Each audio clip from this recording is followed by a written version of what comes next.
Imagina por un momento que dedicas toda tu vida a algo. Años de formación, de oración, de sacrificio. Imaginas tu futuro sirviendo a Dios, trabajando con comunidades, siendo parte de algo más grande que tú mismo.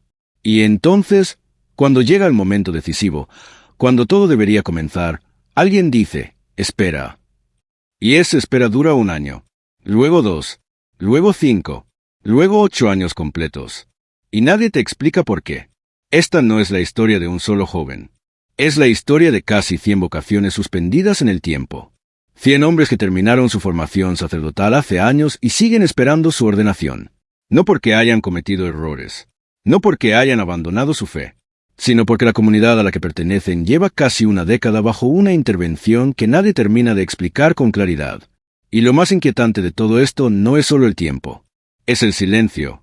El silencio de quienes tienen el poder de resolver esta situación y no lo hacen. El silencio de quienes podrían dar explicaciones y eligen no darlas. Porque en Roma, cuando algo dura tanto sin cerrarse, cuando un proceso se alarga año tras año sin sentencia, sin condena, sin absolución, ese silencio empieza a sonar como algo muy diferente. Empieza a sonar como una decisión. Hoy vamos a hablar de los Heraldos del Evangelio, una de las comunidades católicas más grandes y visibles del mundo, presentes en decenas de países, con miles de miembros, con apostolados que han llegado a millones de personas. Una obra que cualquiera pensaría que es un ejemplo de vitalidad en tiempos donde muchas instituciones religiosas luchan por mantenerse vivas. Pero algo extraño está ocurriendo. Algo que no aparece en los comunicados oficiales, pero que se murmura en pasillos, en sacristías, en conversaciones privadas entre sacerdotes y obispos. Una frase que cada vez se repite con más frecuencia, aunque pocos se atreven a decirla públicamente. No los quieren reformar, los quieren desgastar. Y si te estás preguntando si esto es una teoría conspirativa o si realmente hay fundamento para preocuparse, te invito a que te quedes hasta el final de este video. Porque lo que vamos a explorar no son rumores sin base. Son hechos documentados. Decisiones tomadas. Procesos judiciales ganados que nunca se reflejaron en cambios reales. Un comisario que pidió irse y no lo dejaron. Y un silencio papal que ya no puede interpretarse como simple prudencia. Si este tipo de contenido te interesa, si quieres entender lo que realmente pasa detrás de las noticias superficiales, suscríbete a este canal. Activa la campanita para no perderte ningún análisis. Y si crees que este tema merece ser conocido, compártelo. Porque hay historias que no pueden quedarse en las sombras. Empecemos desde el principio. Desde el momento en que todo cambió para esta comunidad. Los Heraldos del Evangelio nacieron con fuerza. Una comunidad fundada en Brasil que creció rápidamente por todo el mundo. Su estilo era claro. Liturgia cuidada, disciplina visible, devoción mariana profunda, doctrina sin ambigüedades. Para muchos fieles, especialmente jóvenes, esto representaba exactamente lo que buscaban en tiempos de confusión. Un lugar donde las cosas estaban definidas, donde había identidad, donde la fe no era vaga ni diluida. Y crecieron mucho. Seminarios llenos, casas de formación en varios continentes. Vocaciones abundantes cuando otras comunidades veían sus números caer año tras año. Desde afuera, todo parecía un éxito extraordinario. Pero para algunos, ese mismo éxito era un problema. Porque en la Iglesia, como en cualquier institución humana, el crecimiento de unos puede generar incomodidad en otros. Y cuando una comunidad crece con un estilo que no encaja con ciertas corrientes dominantes, cuando representa un modelo que algunos consideran del pasado, ese crecimiento no siempre se celebra. A veces se mira con sospecha. Y fue entonces cuando llegó la visita apostólica. Un procedimiento legítimo de la Iglesia, diseñado para evaluar el estado de una comunidad. Los heraldos colaboraron completamente. Abrieron todas sus casas. Entregaron toda su documentación. Permitieron entrevistas con todos sus miembros. No hubo resistencia. No hubo ocultamiento. Todo se expuso a la luz. Y según diversas fuentes cercanas al proceso, las conclusiones de esa visita fueron mayoritariamente favorables. No se encontraron herejías doctrinales. No se detectaron desviaciones graves en la formación. No hubo evidencia de abusos sistemáticos. Por supuesto, como en cualquier comunidad humana, había áreas de mejora, pero nada que justificara lo que vendría después. Porque lo que ocurrió a continuación sorprendió a muchos. A pesar de que la visita apostólica no recomendó un comisariado, se impuso uno de todas formas. y no un comisariado breve con objetivos claros y un plazo definido, sino uno abierto, indefinido, sin horizonte de cierre.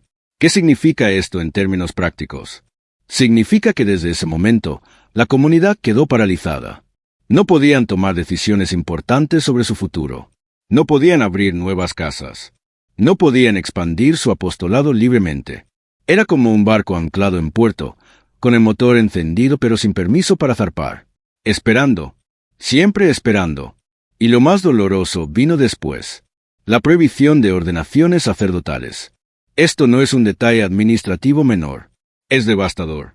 Porque imagina ser uno de esos jóvenes. Has pasado años estudiando filosofía, teología, historia de la Iglesia. Has vivido en comunidad, has rezado las horas litúrgicas cada día, has servido en parroquias.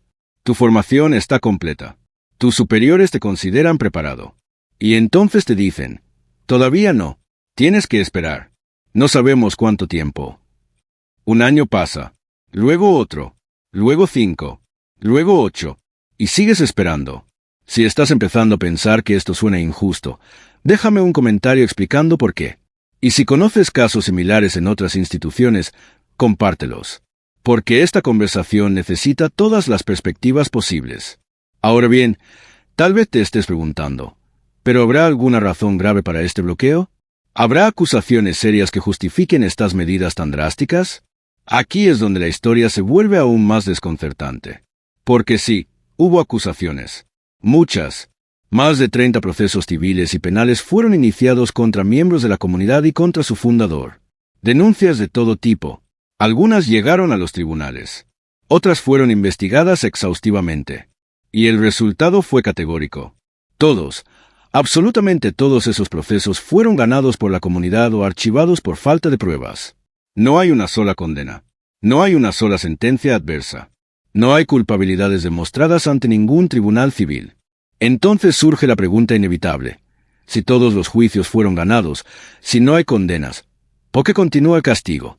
Porque eso es lo que resulta incomprensible para miles de fieles. En la justicia civil, cuando eres absuelto, quedas libre. Pero aquí, las absoluciones judiciales no cambiaron nada. El comisariado continuó. Las ordenaciones siguieron bloqueadas. La comunidad siguió paralizada. Es como si existieran dos sistemas de justicia paralelos. Uno que examina pruebas y emite sentencias basadas en hechos. Y otro que opera con criterios que nadie termina de explicar públicamente. Y esto no es una interpretación emocional. Es algo que el propio comisario pontificio llegó a reconocer. El cardenal Raimundo Damasceno, el hombre designado por el Papa para supervisar esta intervención, después de años al frente del proceso, llegó a una conclusión clara. No veía motivos suficientes para continuar. No encontraba razones objetivas para mantener bloqueada la comunidad. Consideraba que el proceso debía cerrarse. Por eso hizo algo poco común.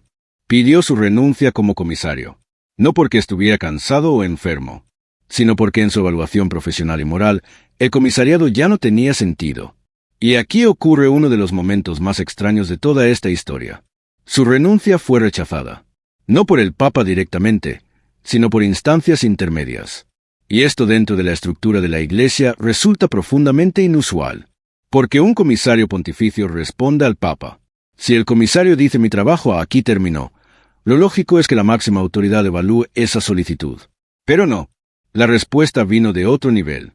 Como si alguien necesitara que el proceso continuara. Como si la figura del comisario fuera necesaria, no para resolver problemas, sino para mantener el control. ¿Ves lo que está pasando aquí? Un hombre designado para supervisar una situación dice que esa situación ya no requiere supervisión. Y no lo dejan irse. ¿Qué mensaje envía eso? Dale like a este video si crees que todos merecen explicaciones claras cuando sus vidas están siendo afectadas por decisiones institucionales. Porque esto no es solo un tema religioso. Es un tema de justicia básica. Mientras todo esto ocurría, algo más comenzó a filtrarse desde ambientes cercanos al Vaticano. No comunicados oficiales, sino conversaciones privadas. Comentarios en voz baja. Advertencias que empezaron a circular entre sacerdotes y obispos que siguen de cerca estos procesos. Esto no va a terminar bien. ¿No los quieren reformar? Quieren que se cansen. Quieren que se disuelvan solos. Estas frases no aparecieron en ningún documento. pero empezaron a repetirse con tanta frecuencia que ya no podían ignorarse como simple paranoia. Y quienes las escuchaban no eran teóricos de la conspiración. Eran personas con acceso a información interna. Personas que conocen cómo funcionan los procesos del Vaticano. Porque hay algo que quienes no están familiarizados con la estructura eclesial tal vez no entiendan. Cerrar una comunidad no siempre se hace con un decreto frontal que diga queda disuelta. Ese método es escandaloso, genera resistencia, provoca protestas públicas. Hay otra forma, mucho más silenciosa, mucho más eficaz. Se bloquea el crecimiento. Se impide la renovación generacional. Se paralizan las vocaciones. Se prohíben las expansiones. Se desgasta la estructura interna.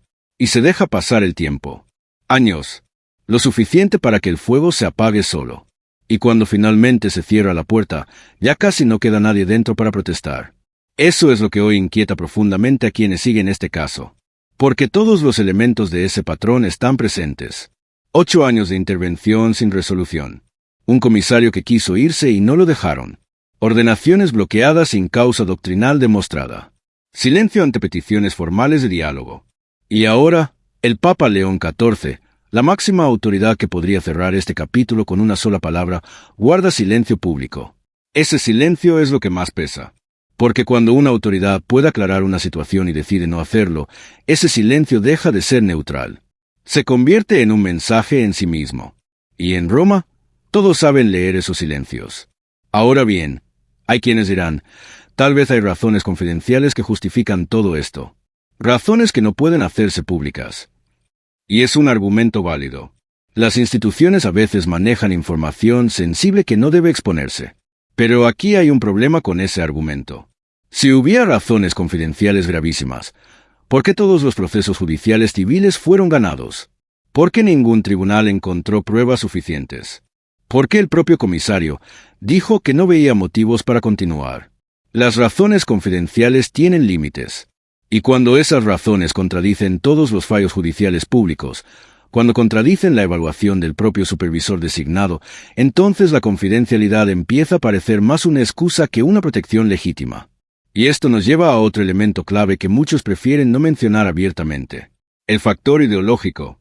Los heraldos del Evangelio representan un modelo de iglesia que incomoda a ciertos sectores. Su liturgia es tradicional, cuidada, solemne. Su disciplina es clara y visible. Su doctrina es firme, sin ambigüedades. Su devoción mariana es profunda. Su estética es llamativa. Para miles de fieles, especialmente jóvenes, esto es exactamente lo que buscan. Claridad en tiempos confusos. Pero para otros, esto representa un problema. Porque cuando una comunidad crece con un estilo que no encaja con las corrientes dominantes, cuando su éxito vocacional contrasta con el vaciamiento de otras estructuras, la pregunta no siempre es, ¿qué están haciendo bien?, sino, ¿por qué ellos y no nosotros? Y esa pregunta, cuando no se responde con humildad, cuando no se responde con autocrítica genuina, suele transformarse en hostilidad. Una hostilidad que no se expresa abiertamente, pero que se traduce en informes sesgados, en denuncias infladas, en procesos que nunca terminan de cerrarse. Comparte este video si crees que merece ser conocido, porque estos temas no aparecen en los medios principales. Y si no los compartimos entre nosotros, quedan enterrados. La historia de la Iglesia está llena de ejemplos similares. Comunidades que fueron perseguidas no por sus pecados, sino por su fidelidad a formas tradicionales. Órdenes religiosas que fueron intervenidas no por delitos comprobados, sino por representar un estilo que incomodaba a las corrientes dominantes de su época. Algunos casos fueron corregidos décadas después. Las comunidades fueron rehabilitadas. Pero para entonces ya se habían perdido vocaciones. Ya se habían cerrado casas.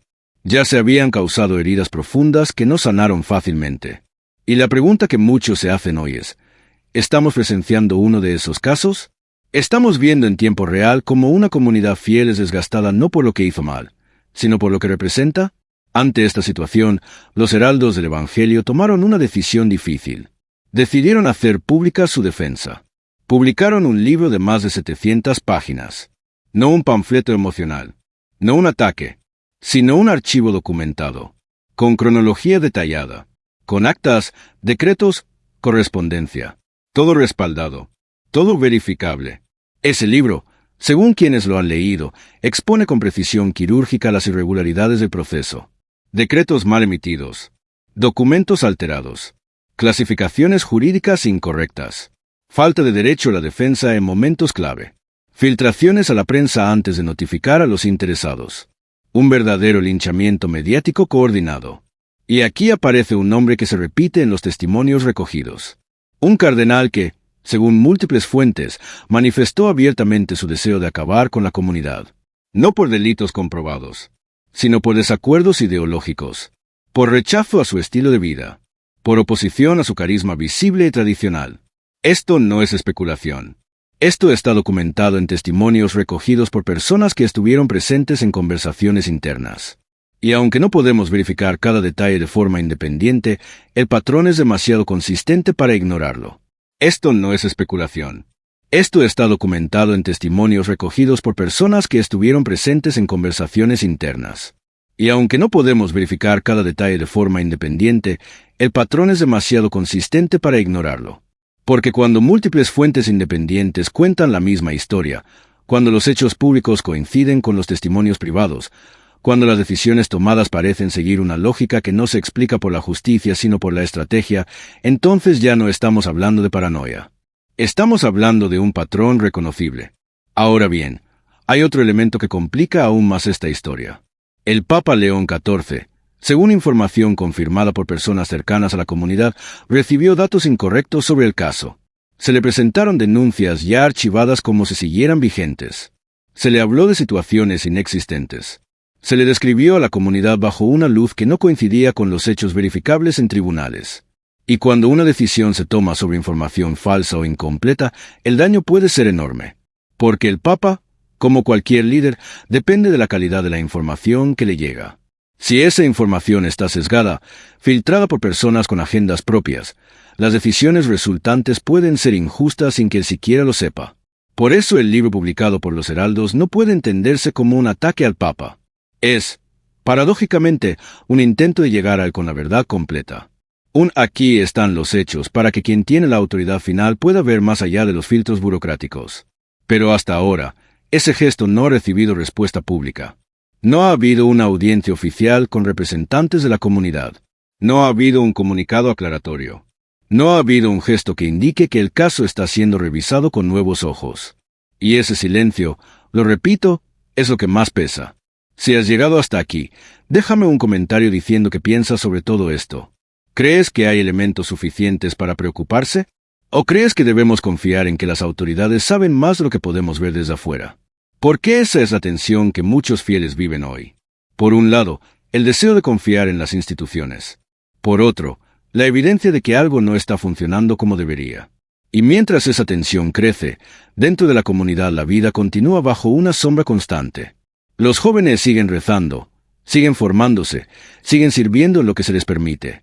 Pero lo hacen sin saber si mañana podrán seguir. Sin saber si sus casas serán cerradas. Sin saber si su vocación tendrá futuro institucional. Imagina por un momento ser uno de esos jóvenes. Has entregado tu vida. Has dejado atrás carreras, relaciones, planes personales. Has apostado todo por algo en lo que crees profundamente. Y ahora estás en un limbo. No condenado, pero tampoco libre. No expulsado, pero tampoco aceptado plenamente. Esperando. Siempre esperando. Esa incertidumbre no solo afecta a los miembros de la comunidad. Afecta a los fieles que han sido acompañados por ellos durante años. Familias que encontraron en los Heraldos una guía espiritual sólida. Jóvenes que descubrieron su fe a través de sus apostolados. Ancianos que recibieron consuelo en momentos difíciles. Para todas esas personas, la incertidumbre sobre el futuro de la comunidad no es una cuestión jurídica abstracta. Es una herida pastoral concreta. Y aquí está el problema más profundo de todo este caso. Cuando una situación se prolonga tanto sin resolución, cuando el desgaste se vuelve el estado normal, el daño no es solo institucional. Es espiritual, es humano, es vocacional. Porque no olvidemos lo que está en juego aquí. Hablamos de casi 100 jóvenes cuya ordenación sacerdotal está bloqueada. 100 hombres que en circunstancias normales ya estarían sirviendo en parroquias, celebrando misas, confesando, acompañando a familias, bautizando niños, ungiendo enfermos. Toda esa gracia sacramental, toda esa presencia pastoral, está suspendida. Y esto ocurre en una iglesia que constantemente habla de la crisis vocacional. En una iglesia donde faltan sacerdotes en tantísimos lugares. Donde comunidades enteras pasan semanas sin misa porque no hay quien la celebre. Mantener 100 ordenaciones bloqueadas en ese contexto no es solo contradictorio. Es incomprensible. Entonces, ¿qué está pasando realmente? ¿Por qué una comunidad que ganó todos sus juicios civiles sigue intervenida? ¿Por qué un comisario que dice que no hay razones para continuar no puede renunciar? ¿Por qué el Papa no dice nada públicamente?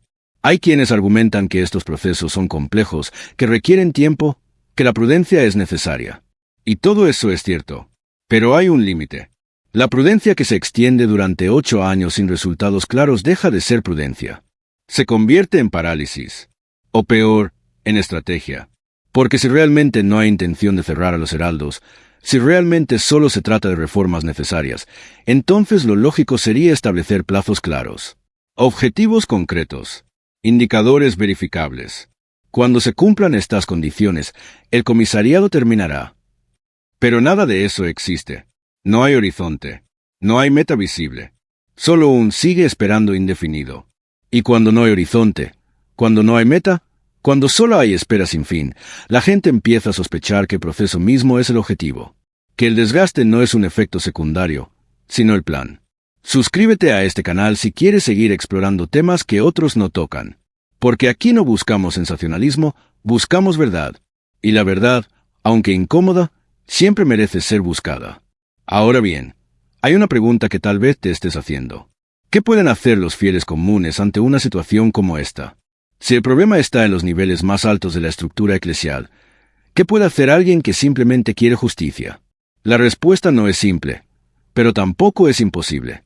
Primero, informarse bien. No quedarse con titulares superficiales. Leer, investigar, buscar fuentes directas. El libro publicado por los heraldos está disponible. Los documentos judiciales son públicos. Los testimonios están registrados. Segundo, hablar. Con respeto, pero con firmeza. En familias, en comunidades, en parroquias. Porque el silencio solo beneficia a quienes prefieren que estos temas no se discutan. Tercero, rezar. No como un gesto pasivo, sino como un acto de confianza en que la verdad, tarde o temprano, prevalece. Rezar por los jóvenes que esperan. Rezar por los líderes que toman decisiones. Rezar para que la justicia y la claridad lleguen. Porque esto no es solo un problema de una comunidad específica. Es un problema de credibilidad institucional. Es un problema de confianza. Si una comunidad puede permanecer 8 años bajo intervención sin resolución clara, con procesos judiciales ganados y aún así bloqueada, entonces ninguna comunidad está completamente a salvo de algo similar. Y eso debería preocuparnos a todos. Porque la Iglesia no puede evangelizar con fuerza si no hay confianza. No puede llamar a la juventud al servicio si ese servicio puede ser suspendido indefinidamente sin explicación. No puede hablar de justicia si sus propios procesos internos parecen ignorar los principios básicos del derecho. Este no es un ataque a la Iglesia. Es, paradójicamente, una defensa de ella. Porque defender a los heraldos del Evangelio no significa atacar a otras corrientes o a la autoridad papal. Significa exigir que la Iglesia sea fiel a sus propios principios, que respete el derecho de defensa, que la verdad tenga espacio real, que la autoridad, para ser legítima, sea también justa y transparente. Y aquí llegamos al corazón del asunto. ¿Qué es más importante? ¿La obediencia ciega o la obediencia informada? ¿El silencio prudente o la voz que reclama claridad? ¿La paciencia indefinida o la exigencia de justicia? Estas no son preguntas fáciles. Y la respuesta no es la misma para todos. Pero lo que no podemos hacer es fingir que no existen. No podemos simplemente mirar hacia otro lado cuando vemos que algo no funciona. Porque la historia juzgará este momento. Y la pregunta que hará no será, ¿obedeciste sin cuestionar? La pregunta será, ¿buscaste la verdad? ¿Defendiste la justicia? ¿Alzaste la voz cuando era necesario? Mientras tanto, esos casi 100 jóvenes siguen esperando. 8 años y contando. 8 años de vida suspendida. 8 años de vocación congelada. 8 años de preguntas sin respuesta. Y mientras ellos esperan, nosotros tenemos que decidir qué hacer con esta información. Podemos minimizarla. Podemos decir, seguro hay razones que no conocemos y volver a nuestras vidas. Podemos confiar ciegamente en que todo se resolverá bien. O podemos tomar este caso como lo que realmente es, una señal de alarma, una invitación a mirar más de cerca cómo funcionan las estructuras que decimos respetar, una llamada a exigir no solo fe, sino también claridad, no solo obediencia, sino también justicia. Porque el riesgo más grande de todo este proceso no es que una comunidad desaparezca. El riesgo más grande es que se normalice la idea de que una institución puede ser castigada sin condena, silenciada sin sentencia, paralizada sin plazo. Y cuando eso se normaliza, la confianza se quiebra. Y una iglesia sin confianza no puede cumplir su misión. Comparte este vídeo con alguien que necesite escuchar esto. Porque la información veraz es poder. Y en tiempos donde las noticias superficiales dominan, necesitamos espacios donde se exploren las profundidades. Ahora bien, hay algo más que debemos considerar. Este caso no existe en el vacío. Los heraldos del Evangelio no son la única comunidad que ha enfrentado intervenciones prolongadas. En las últimas décadas, varias comunidades han sido sometidas a procesos similares. Algunas sobrevivieron, otras no. Y en muchos de esos casos, el factor decisivo no fue un delito comprobado, sino una combinación de tensiones ideológicas, rivalidades internas y cambios de rumbo dentro de la Iglesia. Lo que hace único el caso de los heraldos es la duración y la opacidad. 8 años es mucho tiempo. 8 años sin resolución clara, sin objetivos definidos, sin plazos establecidos. Eso no es prudencia. Eso es otra cosa. Y cuando observamos el patrón completo, cuando sumamos todos los elementos, la imagen que emerge es inquietante. No hay condena, pero hay castigo. No hay sentencia, pero hay bloqueo. No hay explicación pública, pero hay consecuencias devastadoras. ¿Y qué dice esto sobre el estado actual de la Iglesia? ¿Qué dice sobre cómo se toman decisiones en los niveles más altos? ¿Qué dice sobre la transparencia, sobre la justicia, sobre el respeto a los procesos legales? Estas preguntas no tienen respuestas fáciles, pero necesitan ser formuladas. Porque el silencio, la aceptación pasiva, la confianza ciega, todo eso solo funciona cuando las instituciones demuestran que merecen esa confianza.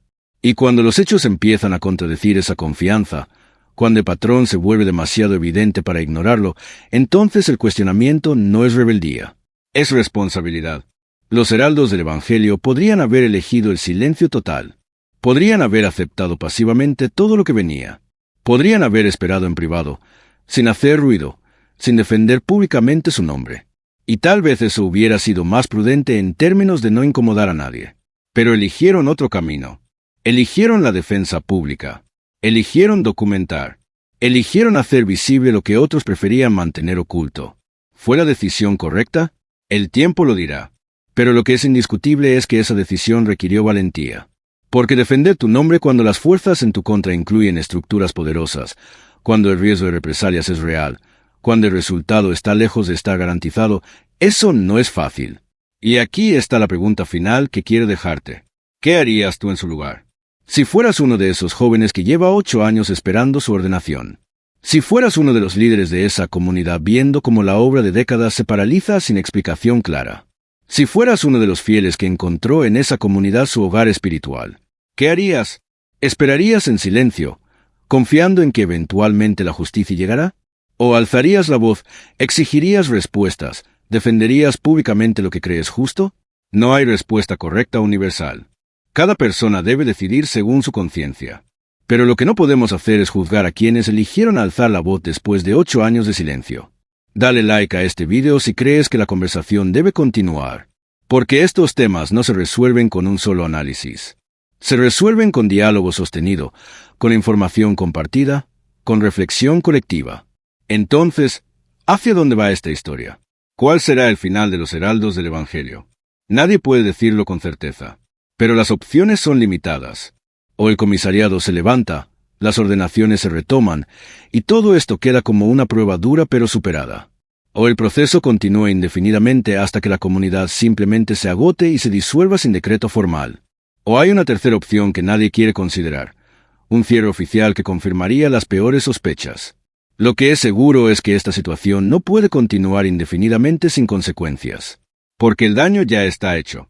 La confianza ya está dañada. Las vocaciones ya están heridas. Las preguntas ya están formuladas. Y más allá del destino de esta comunidad específica, hay una lección más amplia aquí. Una lección sobre poder, sobre justicia, sobre transparencia, sobre cómo las instituciones, incluso las más sagradas, pueden fallar cuando pierden de vista sus propios principios. Porque la Iglesia se fortalece no con silencios prolongados, sino con justicia clara. No con procesos opacos, sino con transparencia real. No con castigo sin condena, sino con debido proceso. No con desgaste estratégico, sino con resoluciones honestas. Y si algo bueno puede salir de este caso doloroso, es quizás un despertar de conciencia. Un recordatorio de que la autoridad, para ser legítima, debe ser también justa. De que el poder, para ser respetado, debe ser también transparente. De que la obediencia, para ser virtuosa, debe ser también informada. Los heraldos del Evangelio, con todas sus imperfecciones humanas, con todos sus desafíos reales, están planteando estas preguntas no solo para ellos mismos, sino para toda la Iglesia. Y esas preguntas merecen respuestas. Así que te dejo con esto. Investiga por tu cuenta. Lee el libro si puedes acceder a él. Busca los documentos públicos. Escucha los testimonios. Forma tu propia opinión. Pero no te quedes en la indiferencia. Porque la indiferencia es el mejor aliado de la injusticia.